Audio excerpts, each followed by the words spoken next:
नमस्कार, जय हिंद मित्रों, आप लोगों का स्वागत है। जैसा कि आप लोग जान रहे हैं कि हम लोग डिस्कस कर रहे हैं NCERT बेस्ड रसायन विज्ञान एवं भौतिक विज्ञान, जिसका आज हम लोग डिस्कस करेंगे अध्याय 3 मोशन एंड फोर्स, गति एवं बल। तो चलिए आइए देखते हैं गति एवं बल। गति तथा विराम, मोशन एंड रेस्ट। प्रत्येक वस्तु या तो विराम की अवस्था में है या गति की अवस्था में है। विराम एवं गति दोनों स्थितियां समय एवं प्रेक्षक के सापेक्ष होती हैं। यदि समय तथा प्रेक्षक की स्थिति के सापेक्ष किसी वस्तु की स्थिति में परिवर्तन ना हो तो यह वस्तु की विराम अवस्था कहलाती है। विराम अवस्था के उदाहरण कौन कौन से हैं? जमीन में लगे हुए पेड़ पौधे, मेज पर रखी हुई पुस्तक, एक चलती ट्रेन में बैठे हुए यात्री के सापेक्ष उसके सह यात्रियों की स्थिति। या फिर नेक्स्ट पॉइंट है, इसके विपरीत यदि समय तथा प्रेक्षक की स्थिति वस्तु की स्थिति में परिवर्तन हो तो यह प्रक्रिया गति कहलाती है। जैसे पृथ्वी पर स्थित किसी व्यक्ति के सापेक्ष चलते हुए वाहन, झरने से गिरता हुआ जल आदि। इस प्रकार गति एवं विराम दोनों परस्पर सापेक्षिक अवधारणाएं हैं। उदाहरण के लिए, एक गतिमान कार में कुछ व्यक्ति यात्रा कर रहे हैं। जब कार सड़क पर गतिमान अवस्था में है तो कार के सह यात्री एक दूसरे के सापेक्ष विराम अवस्था में होते हैं, जबकि कार के बाहर की वस्तुएं, अन्य पेड़ पौधे, भवन आदि कार में बैठे यात्रियों की गतिशील प्रतीत होती है। कहने का तात्पर्य यह हुआ, कितने पॉइंट हमने पढ़े अभी तक? 4 पॉइंट। 4 पॉइंट में यह बताया गया है कि कोई वस्तु गति की अवस्था में कब होगी और विराम की अवस्था में है तो उसे कैसे परिभाषित करेंगे। तो गति की अवस्था में क्या होता है कि अगर कोई वस्तु है, अगर वस्तु की स्थिति में परिवर्तन हो रहा है, वह वस्तु की स्थिति में अगर परिवर्तन हो रहा है तो वह वस्तु क्या होगी? गतिशील होगी। और यदि वस्तु की अवस्था में कोई परिवर्तन नहीं हो रहा है तो वह वस्तु विरामावस्था में होगी। ठीक है, तो ये समझ आया गति और विरामावस्था। बस इतनी सिंपल साधारण सी समझने की बात थी। आगे नेक्स्ट है गति के प्रकार, टाइप ऑफ मोशंस। अब देखिए, टाइप ऑफ मोशंस कितने हैं? 3 प्रकार के हैं। विमीय आधार पे, पथ के आधार पे, दोहराव के आधार पे। On the basis of dimension and on the basis of path, on the basis of repetition. तो इसके आधार पे अब देखिए, रिपीटेशन के आधार पे का मतलब दोहराव के आधार पे, जैसे सरल गति या आवर्त गति। और यही विमीय की बात करें तो एक विमा, द्विविमीय और त्रिविमीय। पथ के आधार पे बात करते हैं तो स्थानांतरीय, घूर्णन गति, दोलन अथवा कंपन गति, और इसके बाद प्रक्षेप गति। तो चलिए आइए देखते हैं विमीय आधार पर गतियों के प्रकार। तो विमीय आधार पर गतियों के प्रकार कौन कौन से हैं? पहला है, पहले समझते हैं विमीय आधार पर कैसे हैं। विभिन्न गतिशील निकायों द्वारा की जाने वाली गति को उनके गमन पथ में निहित विमाओं में परिवर्तन के आधार पर निम्नलिखित 3 वर्गों में विभाजित किया जा सकता है। पहला कौन सा है?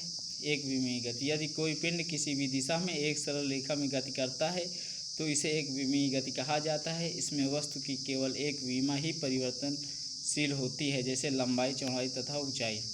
दूसरा पॉइंट है, एक विमीय गति के दौरान पिंड की स्थिति को दर्शाने के लिए केवल एक स्थिति निर्देशांक की आवश्यकता होती है। उदाहरणतः देखेंगे, सीधी सड़क पर गतिमान वाहन, एक निश्चित ऊंचाई से गिराई गई वस्तु की गति, सीधी नली में डाली गई गेंद की गति। इसके बाद बात करते हैं द्विविमीय गति की। जब कोई पिंड एक ऐसे तल में गति करता है जिसमें उसकी स्थिति को दर्शाने के लिए 2 अक्षों के निर्देशांकों जैसे XY या फिर YZ या फिर XZ की आवश्यकता हो तो इसे क्या कहेंगे? द्विविमीय गति कहेंगे। इसमें वस्तु एक साथ 2 विमाओं में परिवर्तनशील होता है, जैसे लंबाई चौड़ाई अथवा चौड़ाई ऊंचाई या फिर लंबाई ऊंचाई। देखो, इसमें साफ सी बात बताया गया है कि देखो, एक विमीय का मतलब क्या होता है कि सिर्फ एक विमा हो, मतलब एक विमा का मतलब सिर्फ एक मतलब क्या हो, पॉइंट हो या बिंदु हो। और द्विविमीय में क्या होता है? 2 बिंदु हो। जैसे गोला, जैसे आप तोप है, तोप से जैसे गोले को दागते हैं तो एक तो तोप के जो अगला सिरा होता है उसके वहाँ से निकलेगी तो एक पॉइंट वो हो जाएगा, और दूसरा वो जहाँ जाके गिरेगी तो दूसरा पॉइंट वो हो जाएगा। तो यहाँ 2 पॉइंट हुए ना, ठीक है, तो 2 दिशा होनी चाहिए। तो यही बात कही गई है। जैसे आप और जैसे हो गया नदी में नाव की गति, किक मारने के बाद हवा में फुटबॉल की गति या परवलय का पथ पर गति विमीय। ठीक है, समझ आ गया होगा। जैसे हम बॉल लिए हैं, बॉल को फेंक रहे हैं, तो एक तो हमारे हाथ से जब बॉल छूटेगी एक पॉइंट वो हो जाएगा, दूसरा पॉइंट क्या होगा, जब जहाँ बॉल गिरेगी तो दूसरा पॉइंट वो हो जाएगा। तो ये द्विविमीय हो गई। अब बात करते हैं 3 डायमेंशनल मोशन की। जब कोई पिंड इस प्रकार गति कर रहा हो कि समय के साथ उसकी स्थिति तीनों विमाओं में परिवर्तन हो रही हो, इसे त्रिविमीय कहते हैं। जैसे तीन अक्ष क्या ले लिए, एक्स वाई और जेड ले लिया। ठीक है, तो जैसे आकाश में पतंग, वायुयान हो गया, पक्षियों की गति हो गई, गैसीय अणुओं की गति आदि। ठीक है, तो ये रहा विमाओं के आधार पे। अब बात करेंगे पथ के आधार पर गतियों के प्रकार।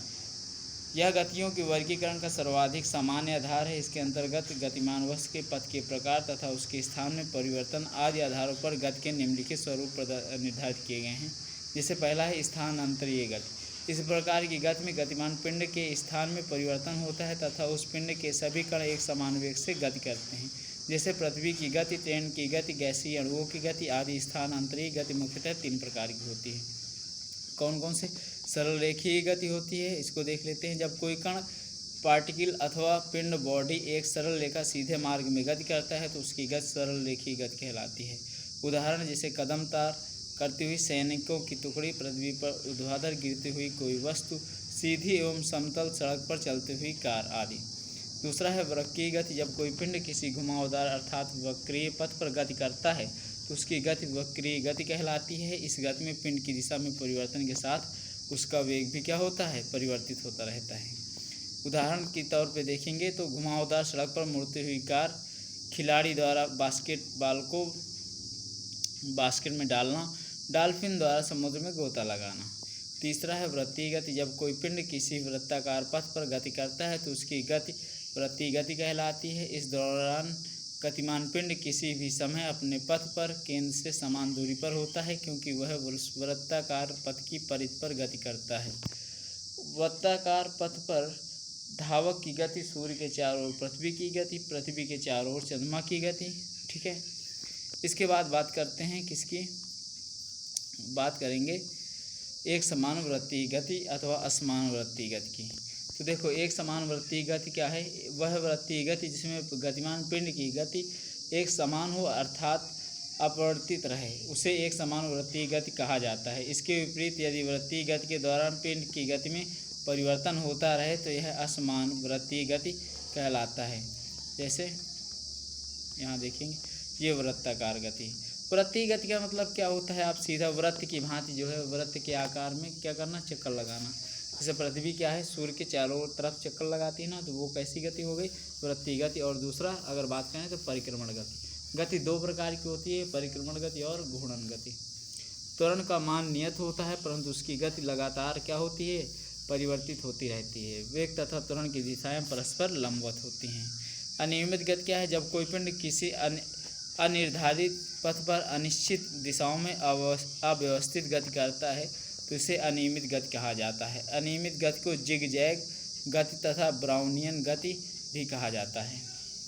उदाहरण के तौर पे देखेंगे तो आकाश में पक्षियों की गति, गैसीय अणुओं की गति, चींटियों की गति और धूलकणों की गति।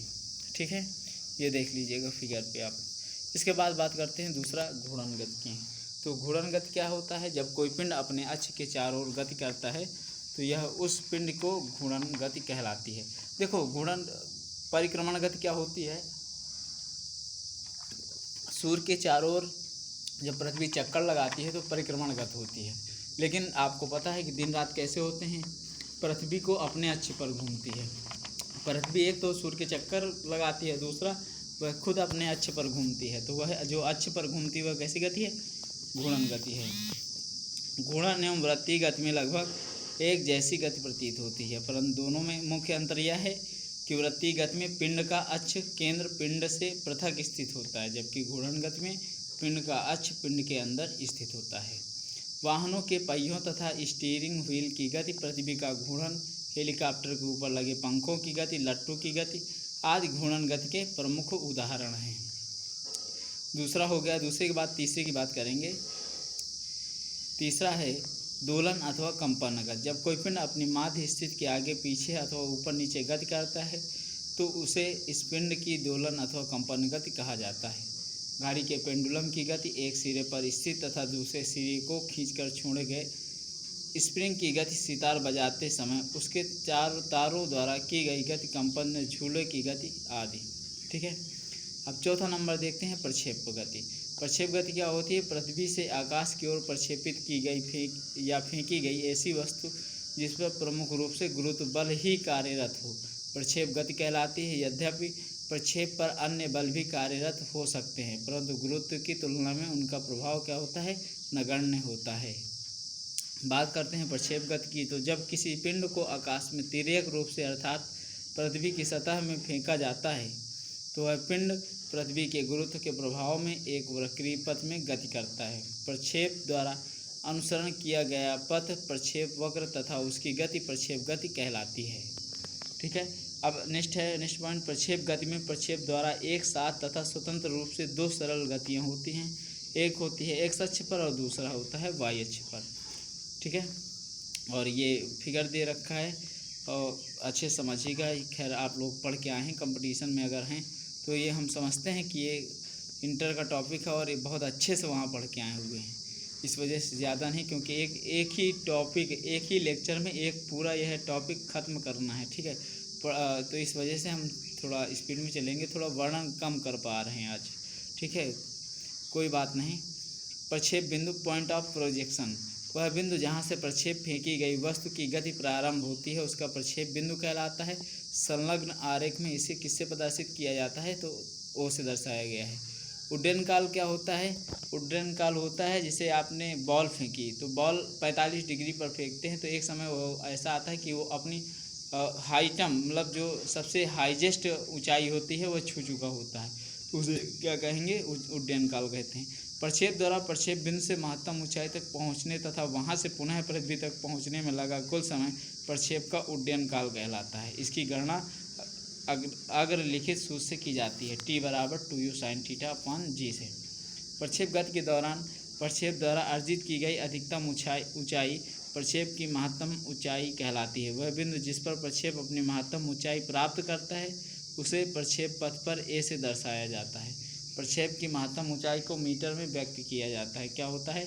h मैक्स मतलब हाइट मैक्स बराबर होता है u² sin² θ/2g।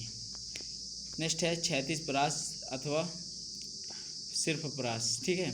प्रक्षेप द्वारा प्रक्षेप गति के दौरान अपने प्रारंभिक बिंदु से अंतिम बिंदु तक तय की गई कुल क्षैतिज दूरी उसकी क्षैतिज परास अथवा परास कहलाती है। इसे किसे r से प्रदर्शित किया जाता है।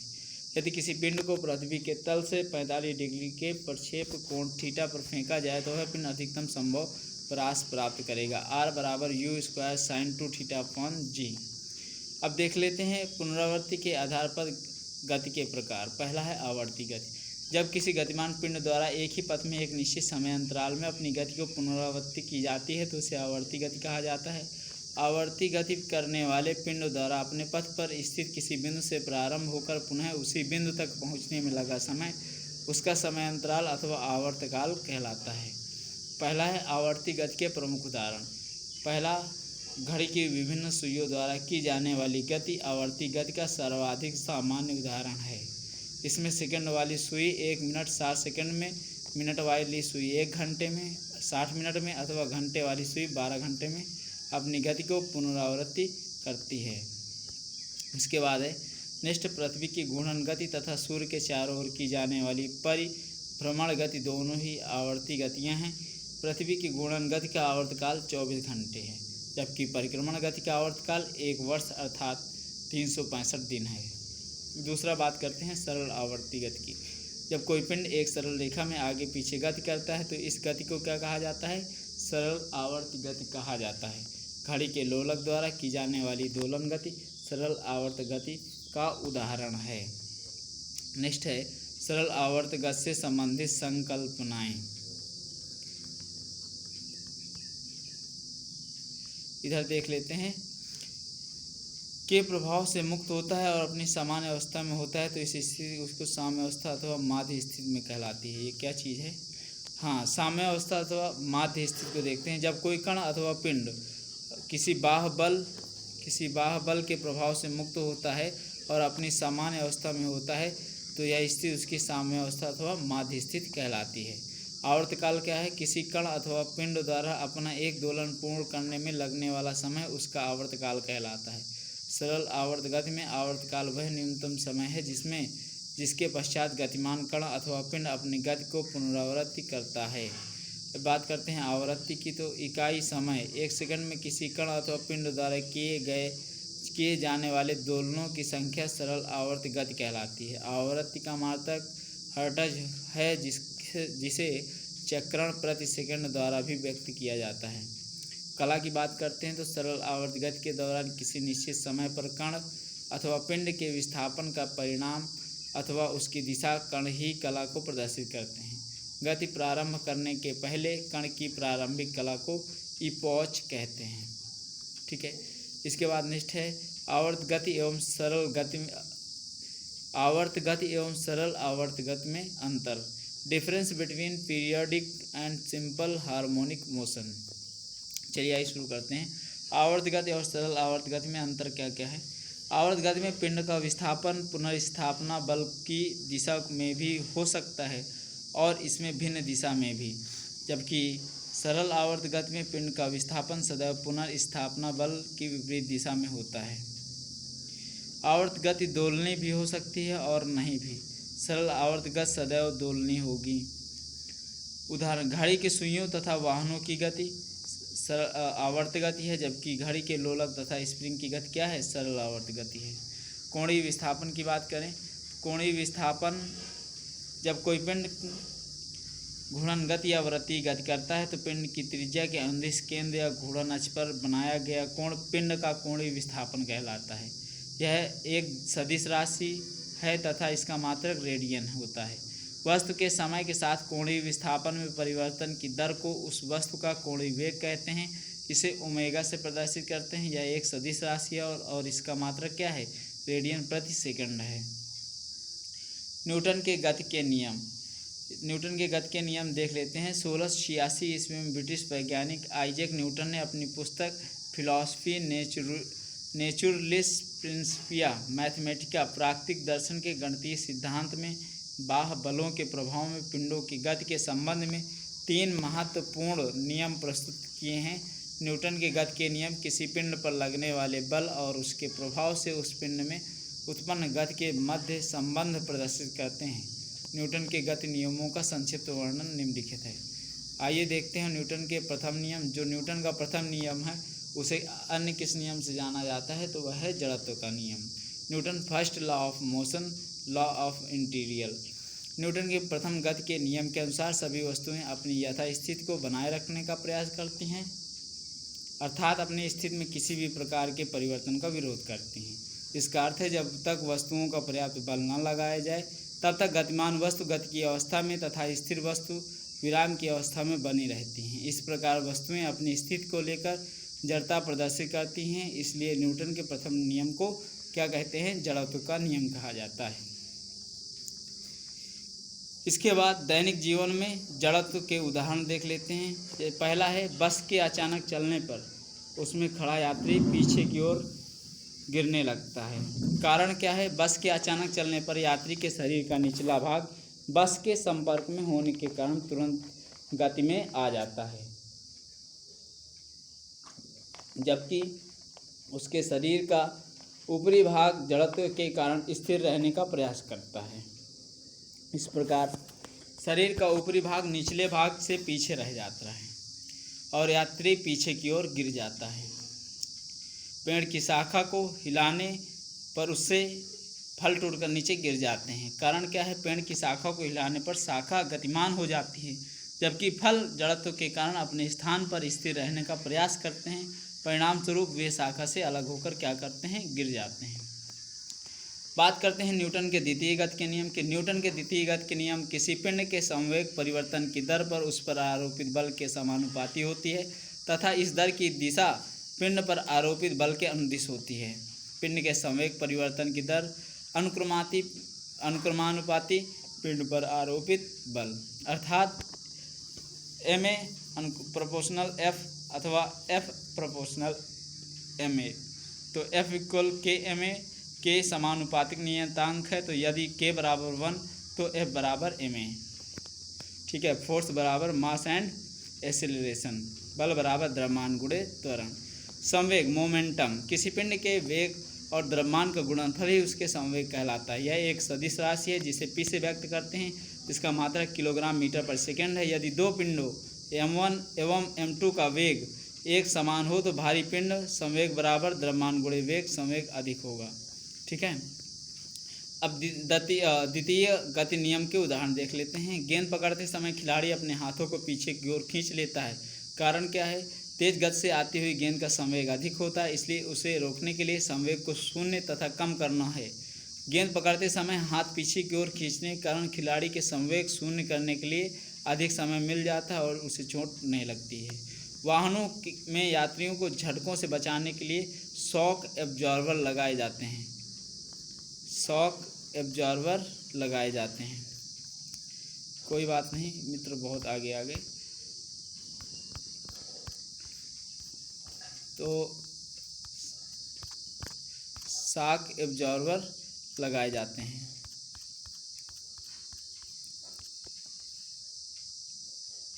वाहनों में लगे शॉक एब्जॉर्बर गति के दौरान लगने वाले झटकों से उत्पन्न गतिज ऊर्जा को अवशोषित करके ऊर्जा के किसी अन्य स्वरूप सामान्यतः ऊष्मा में परिवर्तित कर देते हैं और झटकों की तीव्रता को कम कर देते हैं। न्यूटन का तृतीय गति नियम, प्रत्येक क्रिया के बराबर एक विपरीत दिशा में प्रतिक्रिया होती है।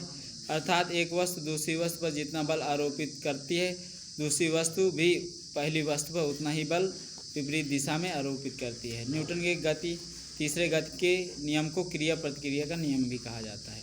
तृतीय गति नियम के उदाहरण देख लेते हैं। बंदूक से गोली छूटते समय बंदूक पकड़ने वाले व्यक्ति को पीछे की ओर झटका लगता है। कारण क्या है? ऐसा इसलिए होता है क्योंकि गोली जितने बल से आगे की ओर गतिशील होती है, वह उतना ही बल बंदूक पर प्रतिक्रिया स्वरूप पीछे की ओर आरोपित करती है, जो व्यक्ति को बंदूक के झटके के रूप में अनुभव होता है। दूसरा है चप्पू चलाने पर नाव आगे बढ़ती है। नाव चलाते समय जितना बल व्यक्ति द्वारा चप्पू के माध्यम से जल पर लगाया जाता है, उतना ही बल जल द्वारा नाव पर विपरीत दिशा में लगाया जाता है और नाव जल में आगे बढ़ती रहती है। रॉकेट एवं वायुयानों की गति, वायुयान तथा रॉकेट इंजन द्वारा पीछे की ओर गैसों का उत्सर्जन करने पर उनके गैसों द्वारा भी वायुयान पर आगे की ओर प्रतिक्रिया बल अर्थात धक्का लगाया जाता है, जिससे वायुयान आगे की ओर गति करता है। बात करते हैं दूरी एवं विस्थापन की। अब जो है यह चैप्टर बड़ा है, इसको दो भागों में डिवाइड करेंगे। ठीक है, आज इतना ही रखते हैं, दूरी एवं बल। इसके बाद नेक्स्ट कार्य एवं ऊर्जा, पहले इसको ख़त्म करेंगे। ठीक है, इतने ही मिनट की वीडियो और नेक्स्ट आएगी। तो यह अध्याय 2 चैप्टरों में बटेगा। तो ठीक है, मिलते हैं नेक्स्ट वीडियो पर। जय हिंद।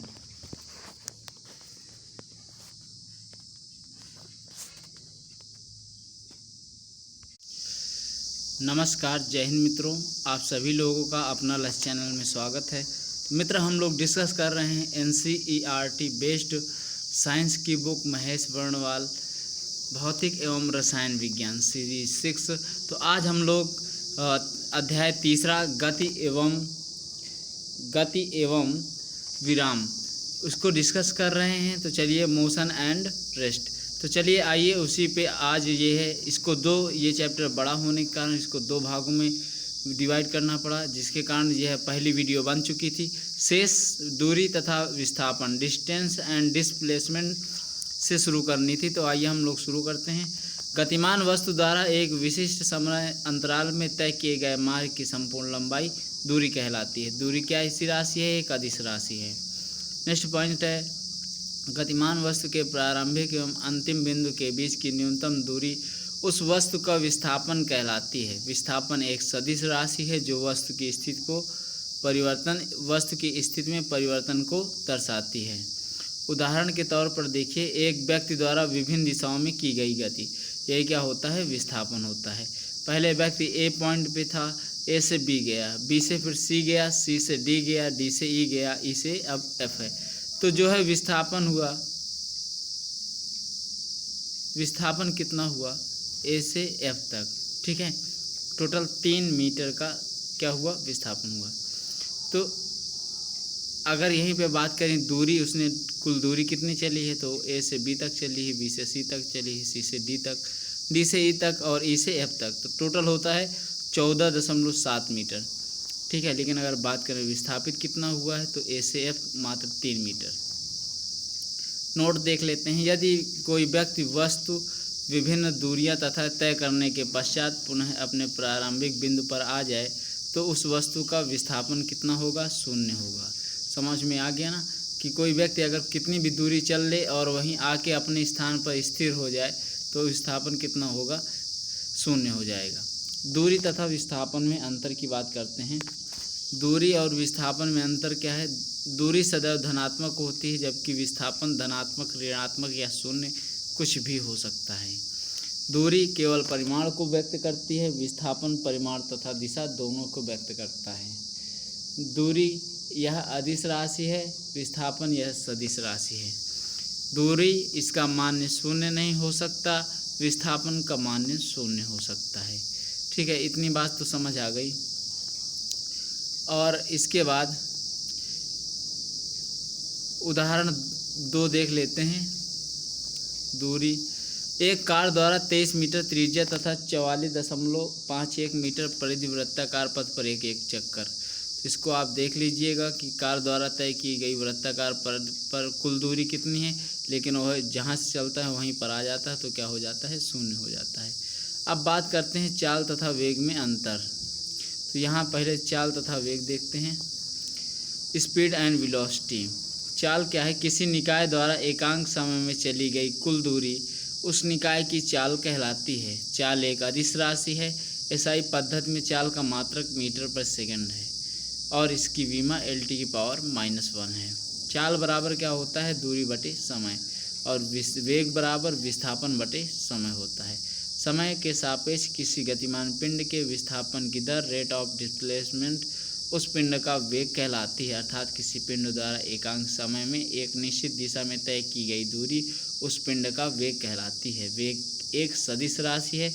एसआई पद्धति के अनुसार इसका मात्रक मीटर पर सेकंड एवं विमा L⁻⁻1 होता है। और इसके बाद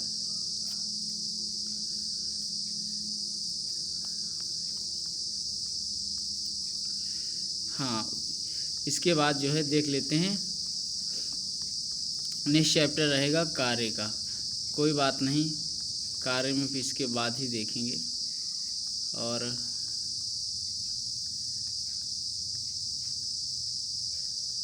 यहाँ चल रहे थे, तो ये हो गया। इसके बाद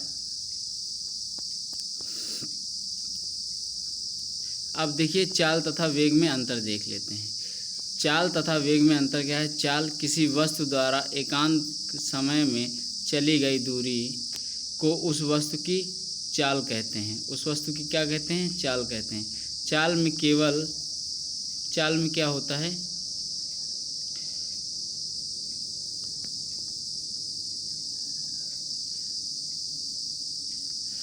ये है, किसी वस्तु द्वारा एकांक समय में चली गई दूरी को उस वस्तु की चाल कहते हैं। वेग क्या होता है? किसी वस्तु द्वारा एकांक समय में तय किए गए विस्थापन को उस वस्तु का वेग कहते हैं। चाल में केवल परिमाण होता है, दिशा नहीं होती। वेग में परिमाण के साथ साथ दिशा भी होती है। चाल अदिश राशि है, जबकि वेग सदिश राशि है।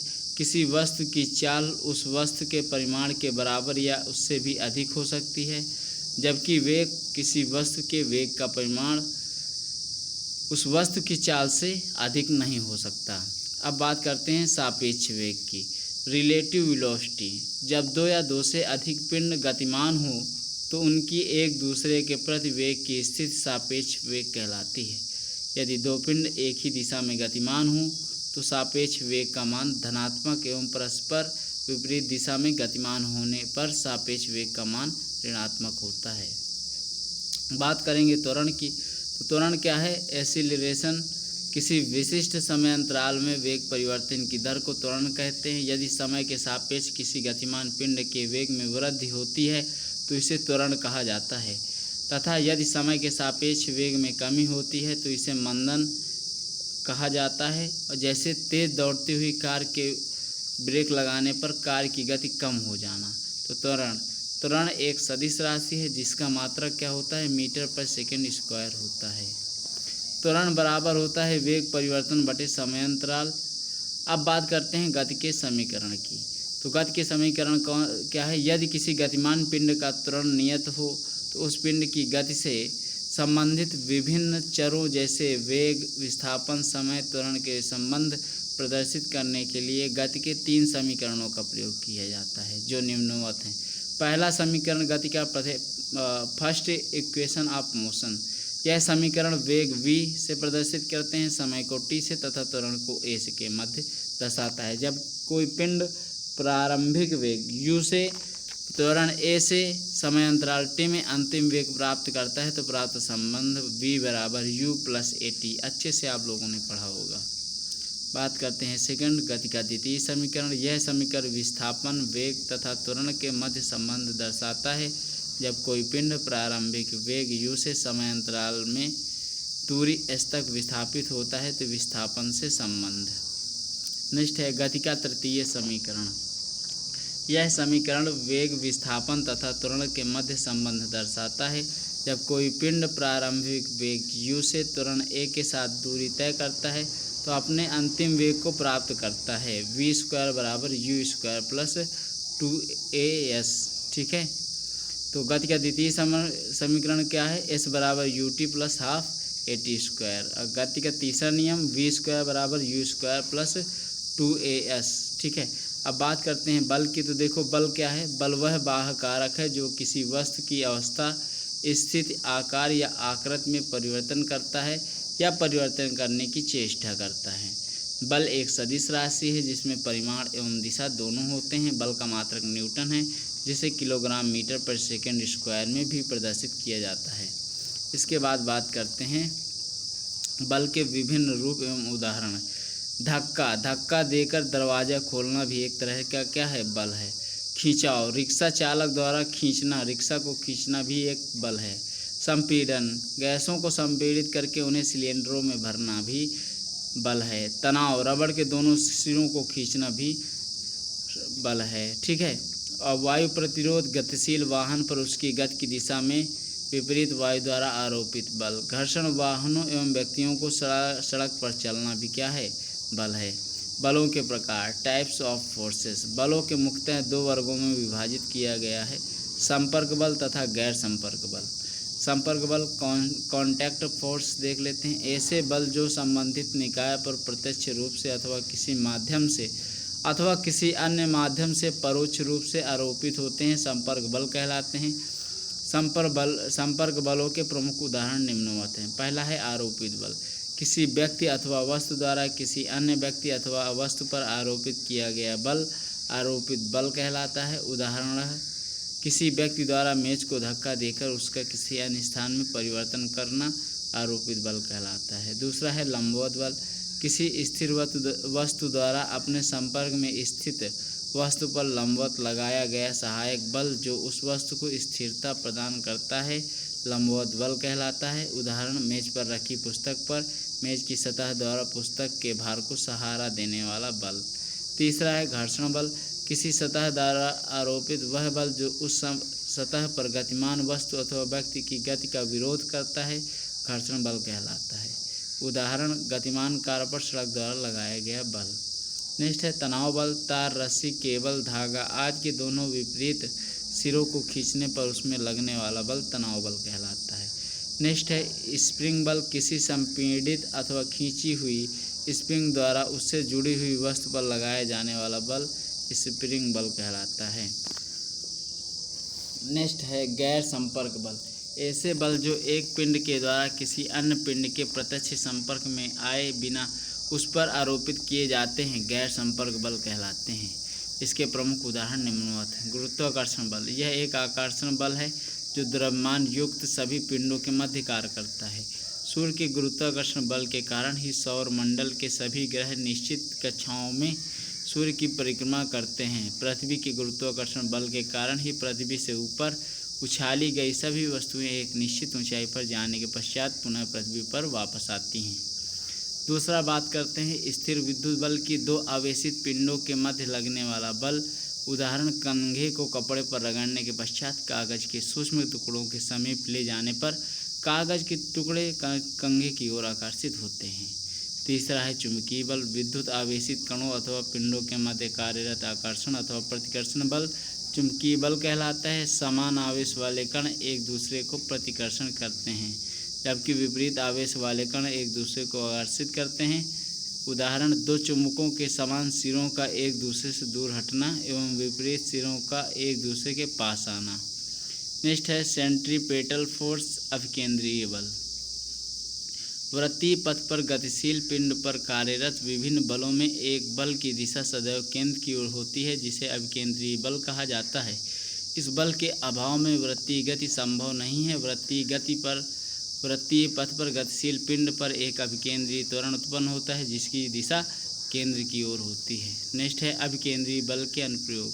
ग्रहीय पिंडों की परिक्रमण गति, जैसे ग्रहों द्वारा सूर्य का परिक्रमण, अभिकेंद्रीय बल ही प्रभावी होता है। किसी डोरी के एक सिरे पर पत्थर का टुकड़ा बांधकर वृत्तीय गति में घुमाने पर डोरी के अंदर की ओर एक तनाव उत्पन्न होता है। वृत्तीय गति समाप्त होने पर डोरी छोड़ते ही पत्थर सररेखीय गति करता है। अब इसके बाद नेक्स्ट है तीसरा, कार या बस द्वारा वृत्तीय पथ पर मुड़ते समय आवश्यक अभिकेंद्रीय बल टायर एवं सड़क की सतह से उत्पन्न घर्षण बल से प्राप्त होता है। नेक्स्ट है सेंट्रीफ्यूगल फोर्स, अभिकेंद्रीय बल। वृत्तीय पथ पर गतिशील पिंड पर कार्यरत अभिकेंद्रीय बल की प्रतिक्रिया में उसके विपरीत दिशा में एक बल केंद्र के बाहर की ओर कार्य करता है। यह एक प्रकार का आभासी बल होता है, जिसे अभिकेंद्रीय बल कहा जाता है। उदाहरण, वॉशिंग मशीन, दूध से मक्खन बनाने वाली मशीन अभिकेंद्रीय बल पर क्रियाशील है। नेक्स्ट है बल आघूर्ण।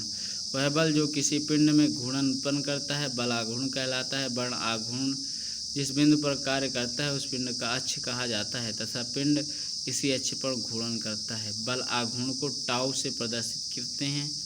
बल आघूर्ण टाउ पिंड पर लगाए गए बल के परिमाण F तथा घूर्णन अक्ष से बल की क्रिया की रेखा की लंबवत दूरी के गुणनफल के बराबर होता है। इसका मात्रक न्यूटन मीटर है। पिंड के अक्ष से अधिक दूरी पर लगने वाले बल लगाने से यह अधिक प्रभावी होता है।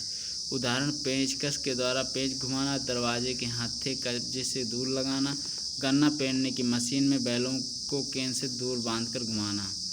अब बात करते हैं बल युग्म, कपल। जब किसी पिंड पर विपरीत दिशाओं में दो बराबर तथा समानांतर बल इस प्रकार कार्य करते हैं कि उनकी क्रिया रेखाएं भिन्न हों, तो उन बलों को बल युग्म कहा जाता है। बल युग्म का परिणामी बल शून्य होता है और इसका इकाई मात्रक न्यूटन मीटर होता है। बात करते हैं मोमेंट ऑफ इंटीरियल जड़त्व आघूर्ण। जड़त्व आघूर्ण वह भौतिक राशि है जो किसी अक्ष के चारों ओर किसी पिंड की घूर्णन गति में परिवर्तन का विरोध करती है। जड़त्व आघूर्ण पिंड के आकार, उसके द्रव्यमान तथा घूर्णन अक्ष की दूरी पर निर्भर करता है। इसके बाद नेक्स्ट पॉइंट है, किसी स्थिर अक्ष के परितः घूर्णनशील पिंडों कणों का निकाय का जड़त्व आघूर्ण उस पिंड अर्थात सभी कणों के कुल द्रव्यमान तथा उसकी अक्ष से दूरी के वर्ग के गुणनफल के बराबर होता है। बात करते हैं घर्षण बल की। जब कोई वस्तु किसी सतह से संलग्न रहते हुए गति करने का प्रयास करती है अथवा गति करती है तो वस्तु उस सतह के मध्य एक बल उत्पन्न हो जाता है जो वस्तु की गति का विरोध करता है। यह बल वस्तु की गति करने की दिशा की विपरीत दिशा में उत्पन्न होता है, जिसे घर्षण बल कहते हैं। घर्षण बल के दो प्रकार हैं, स्थैतिक घर्षण बल और दूसरा है गतिक घर्षण बल। स्थैतिक घर्षण बल किसी सतह पर स्थिर अवस्था में रखी हुई वस्तु और उस सतह के मध्य लगने वाला घर्षण बल स्थैतिक घर्षण बल कहलाता है। जैसे पुस्तक को स्थिर मेज पर खिसकना या खिसकाना। सीमांत घर्षण बल जब किसी वस्तु पर आरोपित बल का मान लगातार बढ़ाया जाता है तो वह वस्तु एक अधिकतम बल के पश्चात गतिमान हो जाती है। स्थैतिक घर्षण बल के इस अधिकतम मान को सीमांत घर्षण बल कहते हैं। गतिक घर्षण बल डायनामिक फ्रिक्शनल फोर्स, गतिमान वस्तु एवं संपर्क सतह के मध्य लगने वाले घर्षण बल को गतिक घर्षण बल कहते हैं। यह दो प्रकार का होता है। लोटनिक घर्षण बल, किसी तल पर लुढ़क कर चलने वाली वस्तु की गति का विरोध करने वाला बल लोटनिक घर्षण बल कहलाता है। वाहनों के पहियों तथा भूमि के मध्य लगने वाला घर्षण बल लोटनिक घर्षण बल कहलाता है। प्लूटोनिक घर्षण बल का मान सबसे कम और स्थैतिक घर्षण बल का मान सर्वाधिक होता है। सर्पी घर्षण बल समतल पर फिसलकर चलने वाली वस्तु की गति का विरोध करने वाला बल सर्पी घर्षण बल कहलाता है। बिना पहिए की गाड़ी किसी गाड़ी को जमीन पर खींचने पर गाड़ी तथा जमीन के मध्य लगने वाला घर्षण बल सर्पी घर्षण बल होता है। इसके बाद नेक्स्ट है घर्षण के उपयोग। सड़कों पर आवश्यक घर्षण न होने पर गाड़ियों के पहिए फिसलने लगते हैं। घर्षण की अनुपस्थिति में मशीनें कार्य नहीं करती हैं। घर्षण की उपस्थिति के कारण ही ब्लैक बोर्ड या कागज पर लिखना संभव है। ईंटों को एक दूसरे के ऊपर रखकर दीवार बनाना भी घर्षण के कारण ही संभव है। घर्षण से हानि की बात करते हैं तो घर्षण के कारण ऊर्जा का अपव्यय अधिक होता है, जिससे मशीनों की उत्पादकता कम हो जाती है।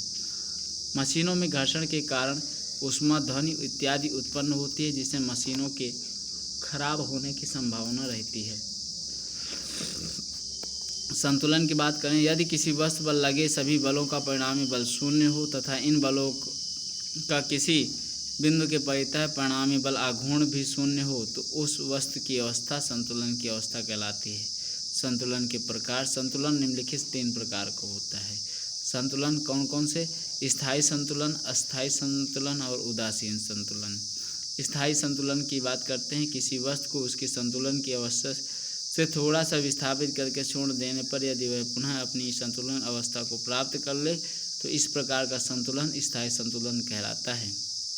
उदाहरण, चौड़े आधार पर रखे हुए शंकु को थोड़ा सा तिरछा करके छोड़ देने पर वह पुनः अपनी पहले जैसी स्थिर अवस्था प्राप्त कर लेता है। किसी वस्तु अथवा पिंड के स्थायी संतुलन के लिए वस्तु का गुरुत्व केंद्र अधिक से अधिक नीचे होना चाहिए तथा वस्तु के गुरुत्व केंद्र से होकर जाने वाली ऊर्ध्वाधर रेखा वस्तु के आधार से होकर जानी चाहिए। अस्थायी संतुलन, यदि किसी वस्तु को उसके संतुलन की अवस्था से थोड़ा सा विस्थापित करके छोड़ने पर वह पुनः अपनी संतुलन की अवस्था में न आए तो इस प्रकार का संतुलन अस्थायी संतुलन कहलाता है। उदाहरण, अपने शीर्ष के बल पर रखा शंकु। तीसरा है उदासीन संतुलन, जब किसी वस्तु को उसकी संतुलन की स्थिति से थोड़ा सा विस्थापित करके छोड़ देते हैं तो वह अपनी पूर्व अवस्था में आने के स्थान पर अपनी नई अवस्था में ही संतुलित हो जाए तो इस प्रकार का संतुलन उदासीन संतुलन कहलाता है। इस प्रकार के संतुलन में गुरुत्व केंद्र की स्थिति वस्तु की स्थिति बदलने पर परिवर्तित होती है। उदाहरण की बात करें, अपनी तिर्यक ऊंचाई के सहारे रखा हुआ शंख, ये देखिए। इसके बाद बात करते हैं उत्तोलक की। लीवर। उत्तोलक वस्तुतः सरल मशीन होती है जो बल आघूर्ण के सिद्धांत पर कार्य करती है। उत्तोलक एक सीधी अथवा तिरछी छड़ से लेकर अपेक्षाकृत जटिल संरचना वाले उपकरण तक हो सकते हैं। एक उत्तोलक में मुख्यतः 3 भाग होते हैं, आलंब, आयास तथा भार। ठीक है। अब इसके बाद देख लेते हैं उत्तोलक के प्रमुख भाग। आलंब क्या होता है? वह बिंदु जिसके चारों ओर उत्तोलक की छड़ स्वतंत्रता पूर्वक घूर्णन करती है क्या कहलाती है? आलंब कहलाती है। इसे एफ से प्रदर्शित करते हैं। आयास, इफर्ट, उत्तोलक के लिए उपयुक्त बल आयास कहलाता है, इसे पी से प्रदर्शित किया जाता है। भार, उत्तोलक की सहायता से जिस वस्तु को उठाया जाता है वह भार कहलाता है, इसे डब्ल्यू से प्रदर्शित करते हैं। उत्तोलक के प्रकार की बात करें तो उत्तोलक में आयास, भार एवं आलंब की पारस्परिक भिन्न स्थितियों के अनुसार उत्तोलकों को 3 श्रेणियों में विभाजित किया गया है। प्रथम श्रेणी के उत्तोलक, द्वितीय श्रेणी के उत्तोलक और तृतीय श्रेणी के उत्तोलक। तो आइए देख लेते हैं प्रथम श्रेणी के उत्तोलक कौन कौन से हैं। इस श्रेणी के उत्तोलक में आलंब, भार और आयास के मध्य होता है। तो पहले उसमें आता है साधारण तुला, कैंची, प्लास, कील उखाड़ने का हथौड़ा, बोझ उठाने की छड़ और बच्चों के झूलने का तख्ता। बात करते हैं द्वितीय श्रेणी में कौन कौन से। तो इस श्रेणी में क्या होता है? उत्तोलक में भार आलंब तथा आयास के मध्य होता है, जैसे नींबू निचोड़ने की मशीन, सुपारी काटने का सरौता और कूड़ा धोने की एक पहिए वाली गाड़ी।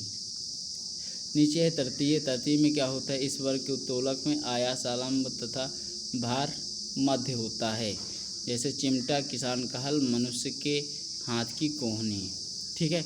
तो अब नेक्स्ट चैप्टर मित्र ये तो समाप्त हुआ। अब नेक्स्ट चैप्टर अध्याय 4 रहेगा, कार्य, ऊर्जा एवं शक्ति। तो मिलते हैं नेक्स्ट वीडियो पे। जय हिंद, जय भारत।